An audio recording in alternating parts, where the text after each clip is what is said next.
这样啊，大哥呢也都是明白人，你看呢，你干这买卖也不容易，但是呢，这买卖它不合法。我这分分钟给药监局打一电话，立马有人过来逮你来，你信吗？打，不信是吗？哎，聊不了是不是？喂，药监局吗？对，我这碰上一卖假药的，那个跟那名媛那电通道地下通道第一个通道啊，说吧。对，第一个通道啊，那个你们过来管一。亲，怎么着？有事好好说呗。是，我就为了便宜点。吃完了吧？给你950，来吧。这不，你这挺先进的。我钱打进去，你别蒙我啊！你这到底对耳朵你管用不管用？这个，我告诉你啊，不管用，我分分钟回来找你来。哎呀，要是假的，你给我差评啊！我都2转了。肯定是真的。你可以给我差评啊，亲。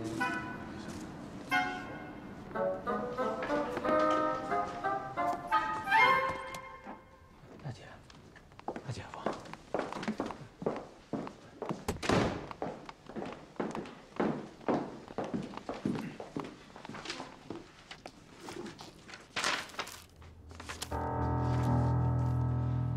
大姐，我不想听你认错，我想听你的打算。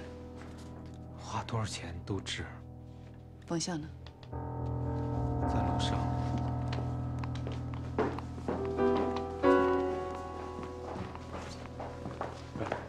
说话优质点啊！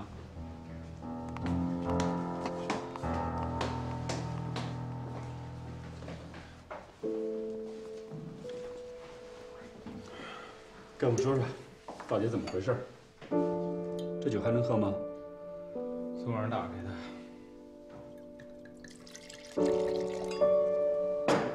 说呀，到底怎么回事啊？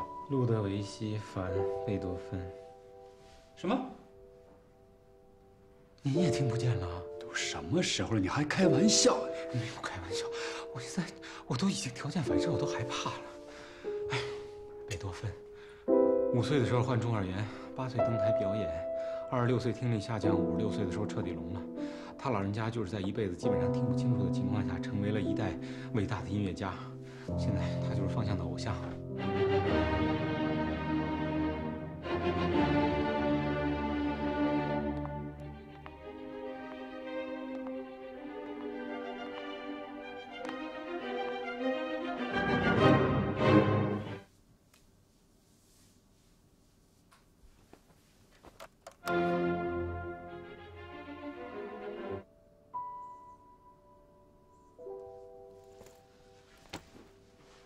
香香，对不起。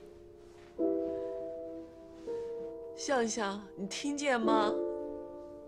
姐对不起你，这1年多了你耳朵不好，你也跟我说过你耳鸣什么的，姐都没当回事，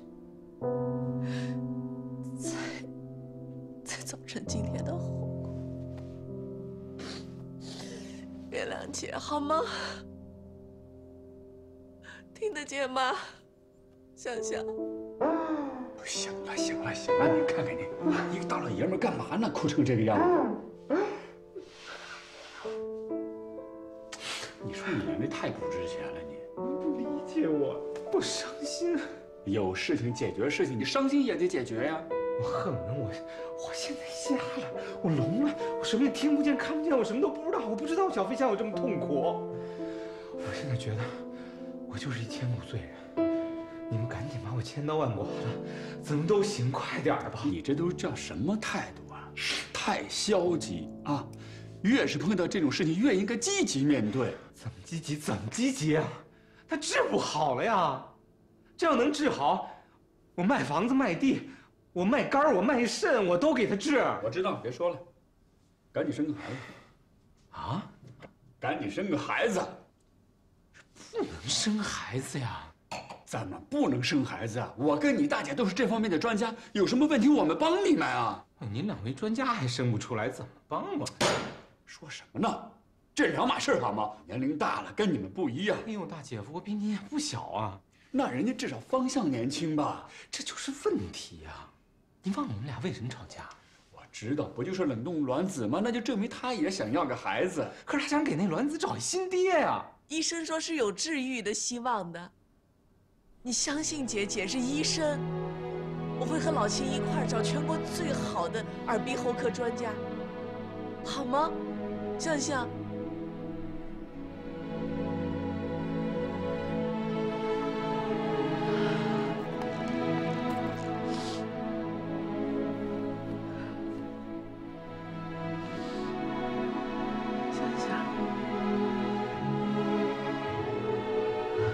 知道你心里怪伤北京，但是说句公道话，他真的不是故意的。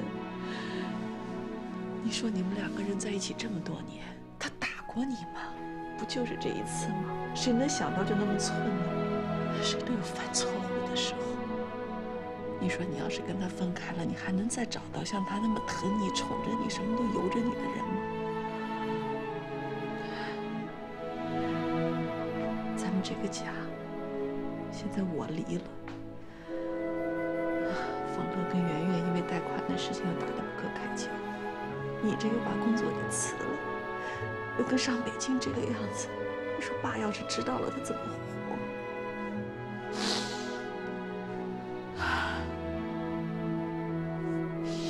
姐，不是我自己辞职的。啊？他们跟我说，我的耳朵听不准调，他们不要我。真的？我以前有几个特别好的歌手朋友，我以为他们一辈子都不会离开我。我第一次知道什么叫做人走茶凉。生活可真现实。姐，我之前一直想不通，那些苦难的事情都是给那些伟人留着的，怎么会发生到我这样的小人物身上？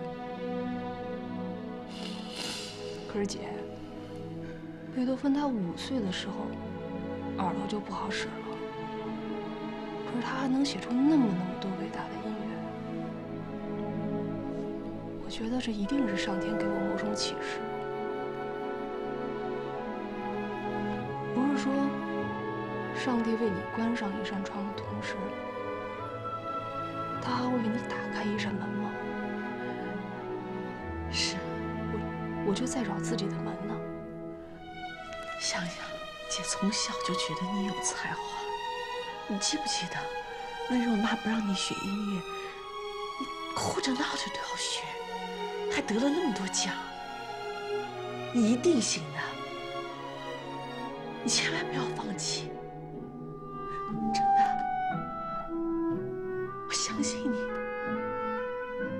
咱们先把耳朵治好，好吗？你一定能实现你的梦想。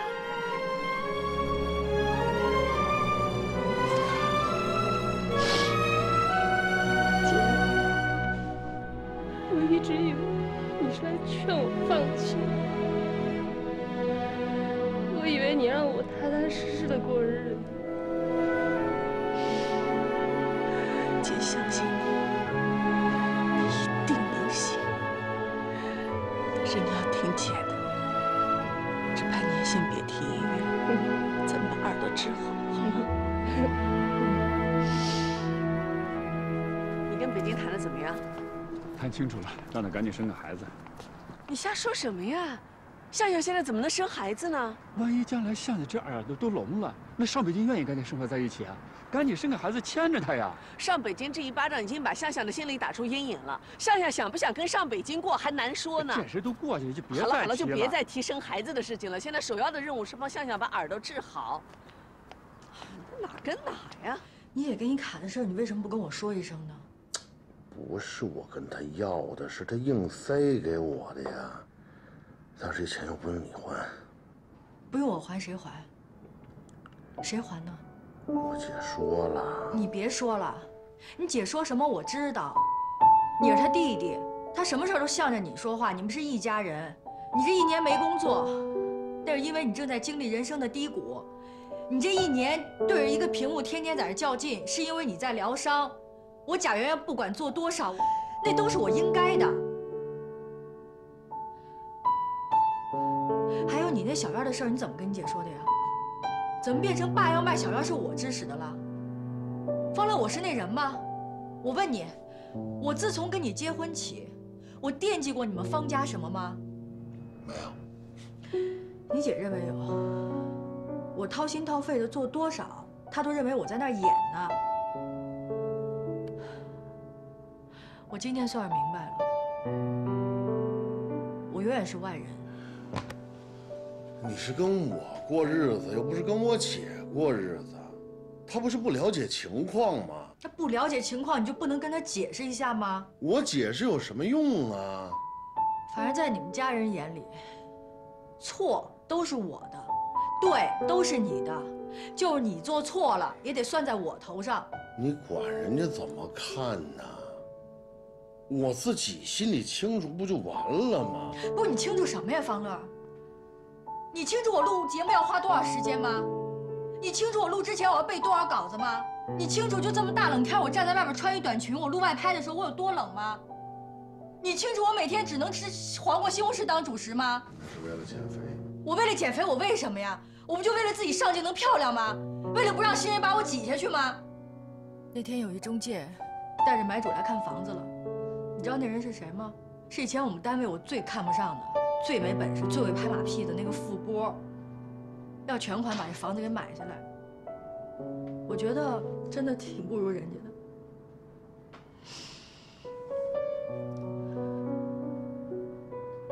因为人家有个有本事的老公。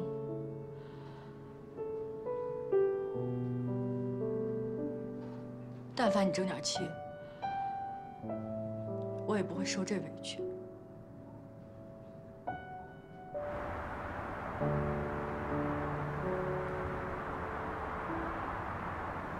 哥，姐，这房子我们看了，真挺喜欢的，就是价格有点贵。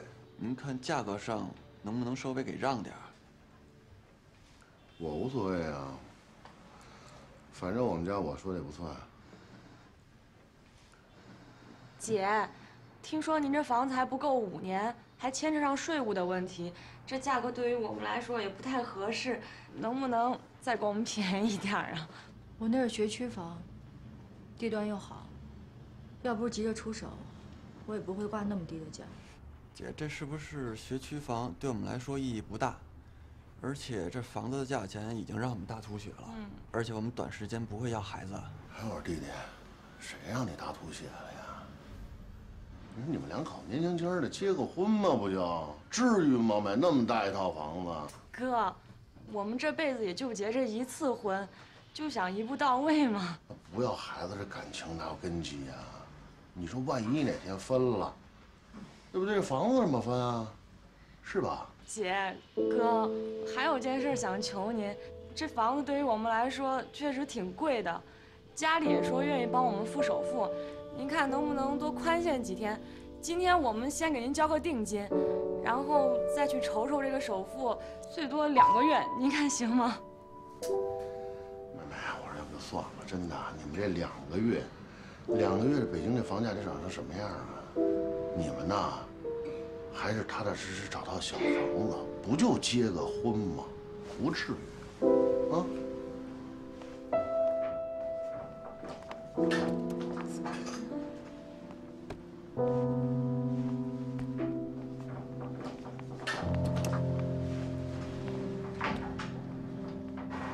哎，你什么意思呀？没什么意思呀。我不是想快刀找他麻吗？我说错什么了？废话，那么大一房子，几个人能全款付得清啊？那就等呗。我跟你讲，卖房子这事儿得靠缘分，说不定哪天缘分来了，是不是咱俩也就干脆利索了？嗯，这么长时间都等了，不差这会儿。我也想多卖点钱，往上多分点。哎，你嘛去啊？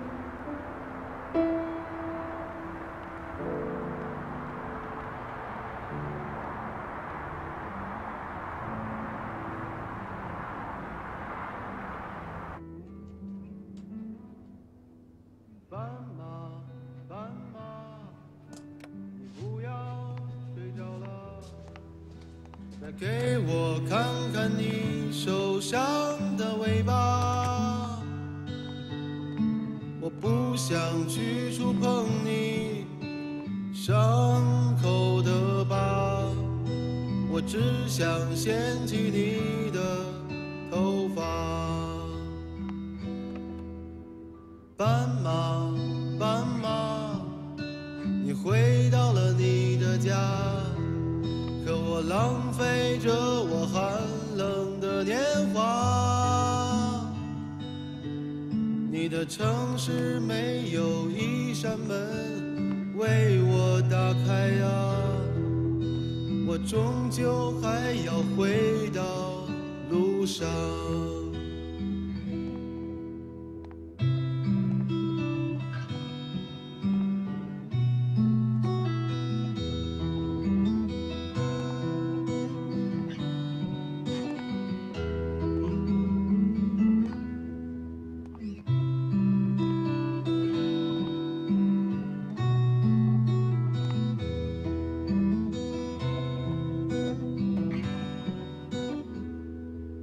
斑马，斑马，你来自南方的红色啊，是否也是个动人的故事啊？你隔壁的戏子，如果不能留下，谁会和你睡到天亮？斑马，斑马，你还记得我吗？我是只会歌唱的傻瓜。斑马，斑马，你睡吧睡吧，我会背上吉他离开北方。斑马，斑马，你还记得我吗？我是讲说着忧愁的孩子啊。斑马，斑马，你睡吧睡吧，我要卖掉我的房子，浪迹天涯。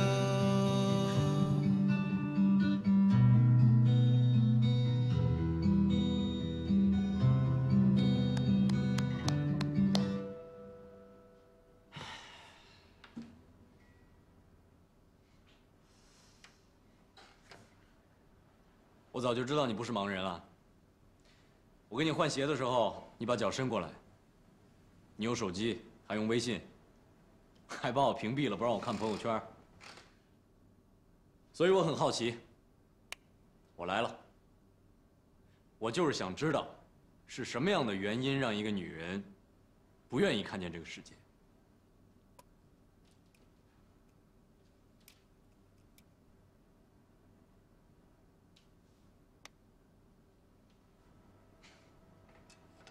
哎，我什么时候上班啊？我同意你来了吗？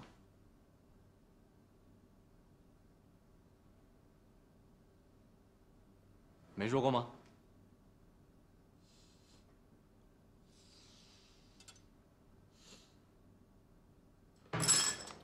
饭做好了，吃完再走吧。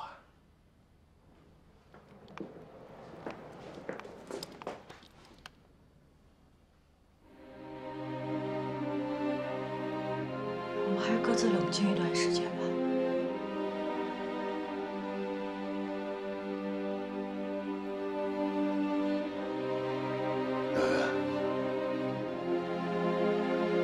当年我决定买这大房子的时候，其实就想给你个家。我希望咱们俩能在这大房子里快快乐乐的过日子。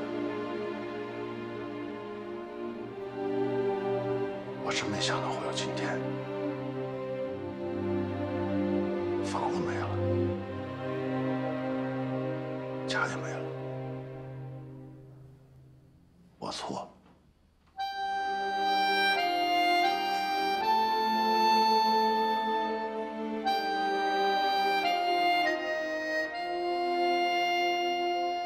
方乐，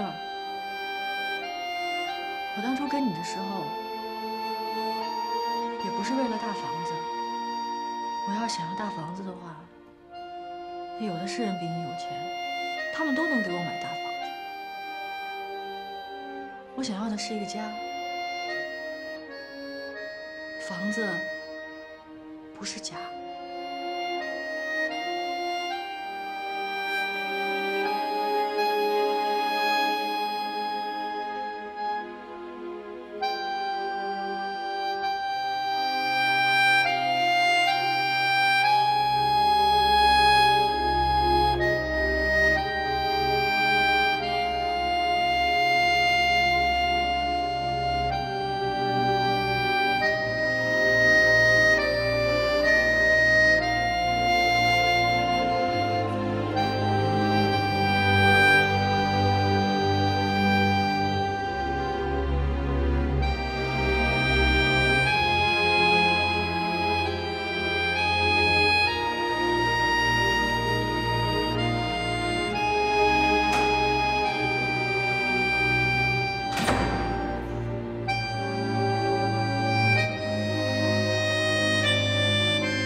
哟，这老哥俩这干嘛呢？老方，老方，老邱，你干嘛呢？下棋怎么睡上了？聊着聊着睡着了。有事没？来跟家道个别。去八宝山？说点好的。上深圳。去深圳那么老远？闺女生了，生一对双胞胎，一人弄不了，让我过去帮忙去。你说真老练，还来那个搭伙，可不是吗？不是那得去多长时间啊？可能就不回来了，因为闺女说让我就跟他们一块儿过了。那我这怪想您的。这真的假的？来，咱抱抱。哎，你看这老不正经。行了，别老不正经。那我走了啊！别走了啊！别，这么着，咱们一块儿聚聚吧。到了，别，过。其实我说呀，咱们简简单单的吃点就行了。你看弄得这么复杂，多麻烦呐！这有什么麻烦的？这不是给您践行吗？谁不给你践行？老房都得给你践行。就是。不过老吃一次正宗的涮羊肉，到深圳就吃不着这个。今天呢，我跟你们老哥俩呀，说句掏心窝子的话，我觉得呀，我这回一走啊，我老觉得咱们这就是最后一面了。他刘大妈，你也想开点儿，这人老了，眼睛一闭，就享清福去了。这是怎么说话？什么叫一走啊？一走到哪儿？到天堂去啊？你要你这么说话的？我说的不是我意思，我说的是。刘大妈到深圳去享清福去了。就是你呀，什么事儿都要往开了想。您到那儿不是看外孙子吗？你这不是当姥姥了吗？升级了。您看这儿，我这儿不行，我这还等着升级呢。你们说的都有道理，可是你想想啊，咱们就在这个胡同生活了大半辈子了。我原来就想，我必须在这就扎下去了，可不行啊，闺女女婿非得让你去，我得帮这忙啊。可是有时候我就想吧。你说我离开你们吧，我真舍不得，是吧？你看这些老街坊、老哥们儿什么的，走了也想。你说我到了深圳吧，我连个说话的哥们儿、作伴的朋友都没有。你说，你心里难受不难受啊？你看，别看。我不是想你们吗？来，哎呀，您看你别掉眼泪。我跟您说啊，这没办法，你说咱们这么大岁数人就是这样。年轻的时候，哎，为儿子为儿女们，对不对？到老了，啊，儿子女儿这有孩子了，咱们得为他们的孩子。这就这样呢，没办法，你别为这事难受。咱们那时候有了孩子呢，就希望孩子快点长大，长大了以后就少为他们操心了。可是呢，孩子长大以后呢，就都飞了，而且越飞越远。你是够也够不着，抓也抓不住，有时候就盼他们回来，你盼他回来了，有时候就跟你闹气呀，是吧？跟你顶嘴呀，生气的时候你就跟他说，干脆以后你就别回来了。你猜怎么着？人家还就一扭脸，还就不回来了。可是你呢，又惦记着，心里又难受。你说咱们是不是贱呢？啊？那么家伙几块料啊，人家每次回来都说来看你来了。可是人家一进家门，人家不是看电视，就是看电脑，要不就是看手机，人家就是不看你。我说你就这手机呀，比亲爹还亲，哼，都一样。我临走以前呢，我跟老哥俩呀，说点心里话，我还得跟你们唠叨唠叨，别嫌我烦啊。以后啊，你们俩人呐，别一见面就掐，血压都不好，是不是？这家里的事儿呢，能放手就放手。人家不是说了吗？儿大不由爹，女大不由娘。你说多了，人家不愿意呀，你心里还别扭，干嘛呀？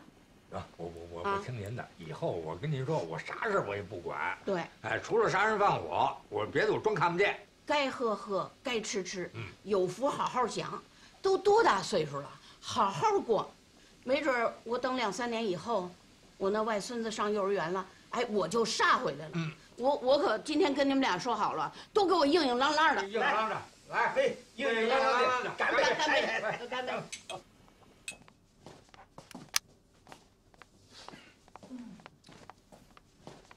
回来了。你怎么还没走？走哪儿去？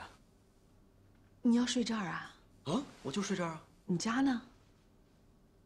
我家不就在这儿吗？哦，对不起，我以为你有地儿住呢。要不你跟那个黑皮和……不用，我就睡这儿，特别好。反正你这儿这么多，也没人住，多浪费啊！啊，你去忙您吧，不用管我。你住这儿不方便？方便？不方便，真的。方便。我就住在那儿，就我们俩，真的。那怎么了？我在这儿还能给你当保安呢。哎，你就把我当监控用，特好用，我比监控还好用。哎，你看，眼观四路。晚安。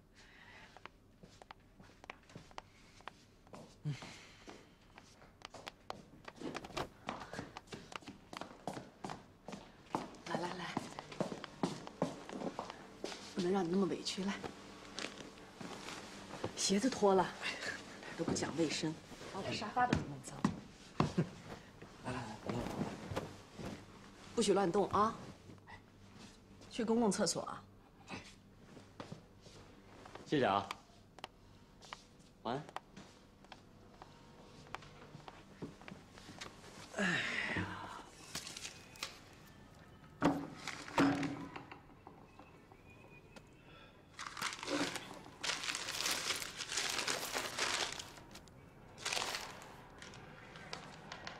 又拍我？不是，你不是习惯用这个吗？我就怕你一下找不着合适的，我就主动给你带来了。我明白了，你是找拍呢是吗？不是，就是有一个态度。行，老沙，你先坐吧，坐。咱们外边吧，你在这儿给人弄坏了，咱俩犯法。甭废话，你先坐着，把这杯酒喝了，我有正事跟你说。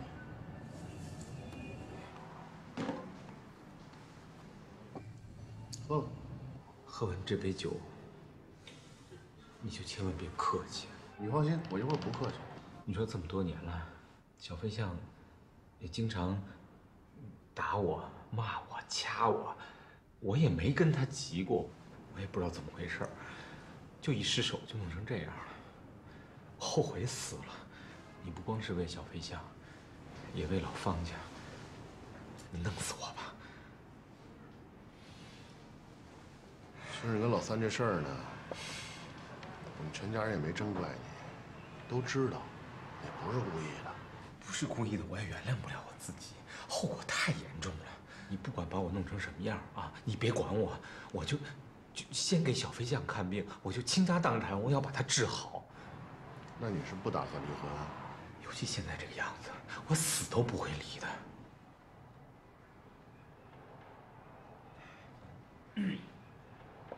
出去吧。贾元要把房子卖了，跟我离婚。这事儿我也听说了。老刘，我跟方向，我们俩有房子，我们不会惦记老爷子的小院的，这点请你放心啊。你跟圆圆不用太着急。着什么急了？不是，哎，你说，咱爸这怎么能拿卖小院这事儿糊弄我呀？咱爸那是激励你呢。好，激励吧。这回圆圆真要跟我离了。我跟你说，咱爸激励你是偶然事件，贾圆要跟你离婚那是必然结果。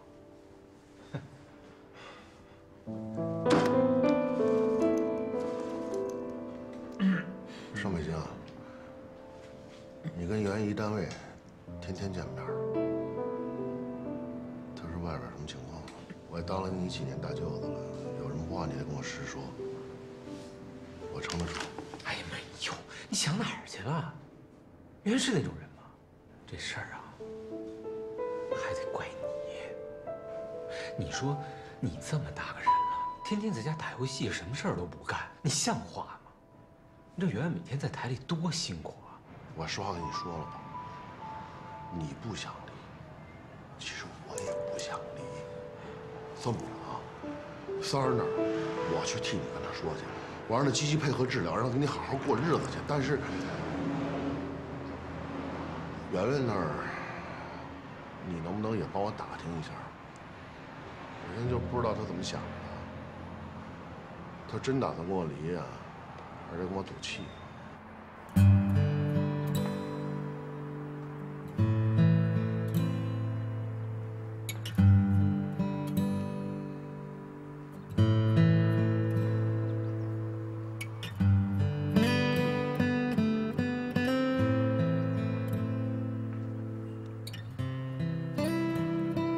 慢点吃。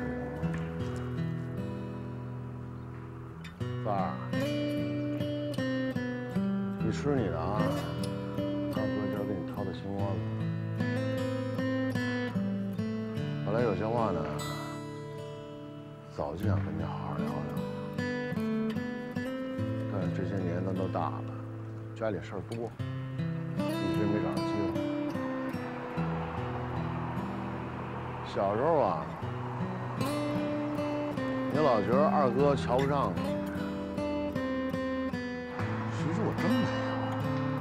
我到现在还记着，当年咱爸从陕北把你领过来那天，我看着你第一面，其实我心里特高兴。我突然之间多了一小妹妹，把方乐当哥了。 后来你就天天的屁颠屁颠跟我屁股后边，一张嘴呀饿。我说老饿什么呀？说刚吃完吗？还饿？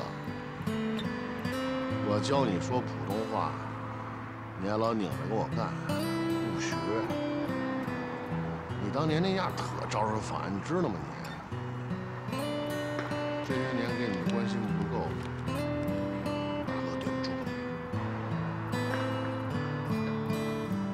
再后来，你就找了上北京。其实老上这人，除了岁数大点儿，有的时候说话办事娘们一点，对你不还不错吗？听二哥一句劝，人啊，没有时常犯错的，能好还是好好过。我知道。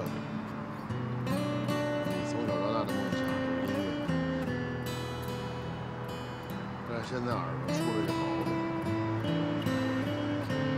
你也别上火，别着急。现在这医学多发达呀！再不济，咱爸岁数大了，不是还有你二哥我吗？二哥答应你啊，我就算砸锅卖铁，也帮你完成你的梦想。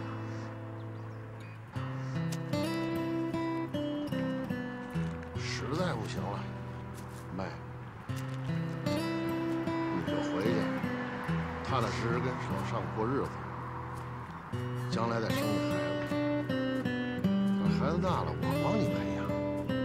你没完成的梦想，那你孩子尽力完成不就结了吗？啊？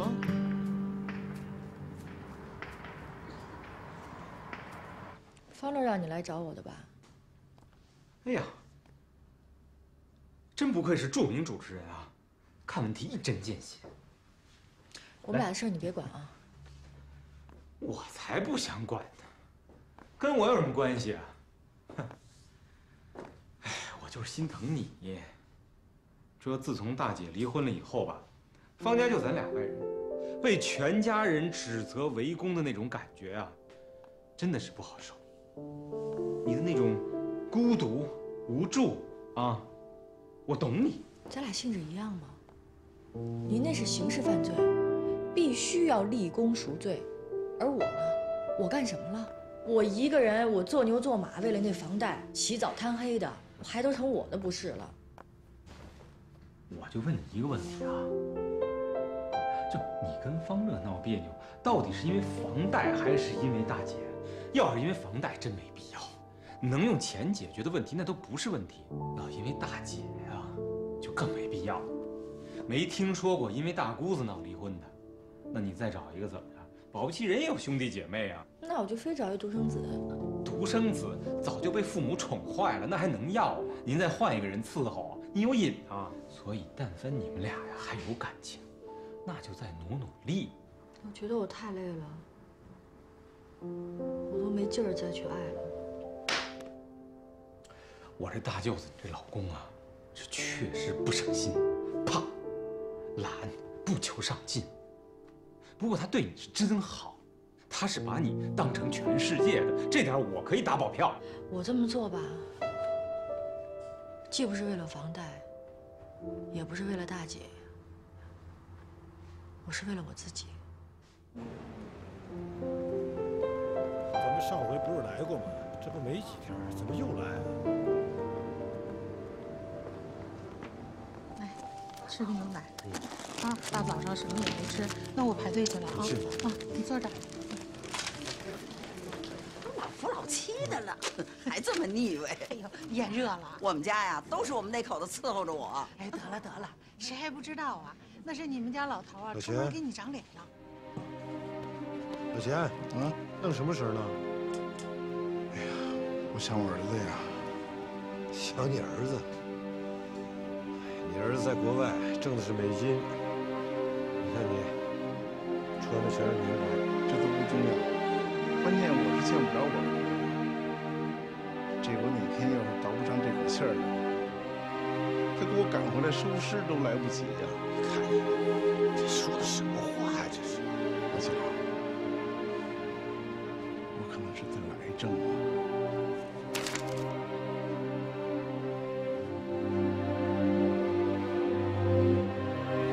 假如生活糊弄你，别吱声，别嘟囔，也别磨叽，别咋呼，你就在那慢坡地里趴着，像毛毛虫一样雇佣，雇佣，一直雇佣。我相信，有一天你会变成美丽的扑棱蛾子。我再说一遍，假如生活糊弄你，别着急，别着急，听着就行。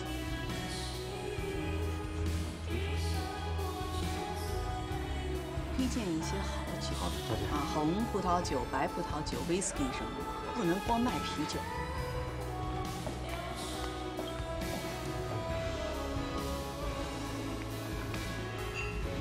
干嘛？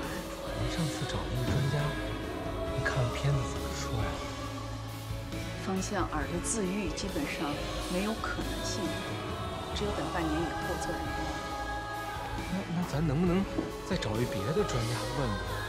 都问了，全国最权威的耳鼻喉科专家，我还把他的病历 email 给了美国的最权威的耳科专家，答案是一致的。这怎么办？怎么办？你当初干什么去了？是你造成的吗？我现在天天特别后悔，可是你知道小飞象他每天那个状态，我也特别担心。方向现在怎么了？经常我半夜一睁眼，旁边人都没了。他去哪儿了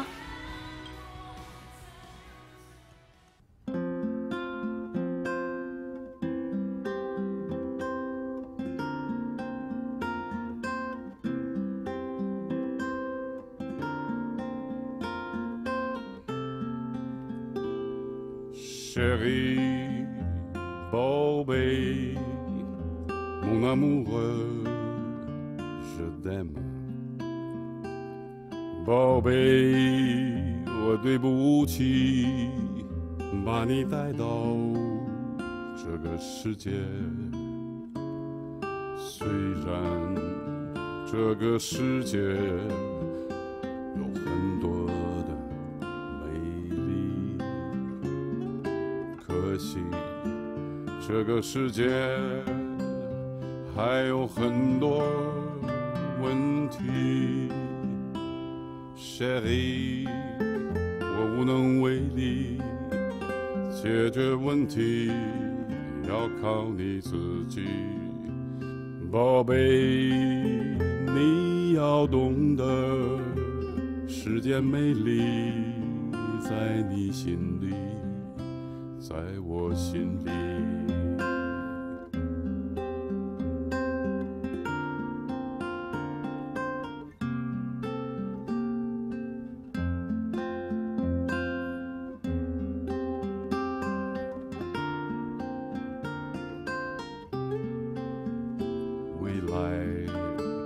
这个世界有更多的问题，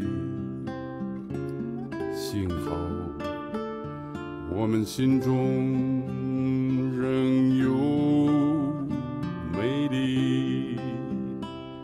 宝贝，只要学会宽容善良，只会坚强。宝贝，只要唱歌，你会美丽，你会快乐，你会懂得。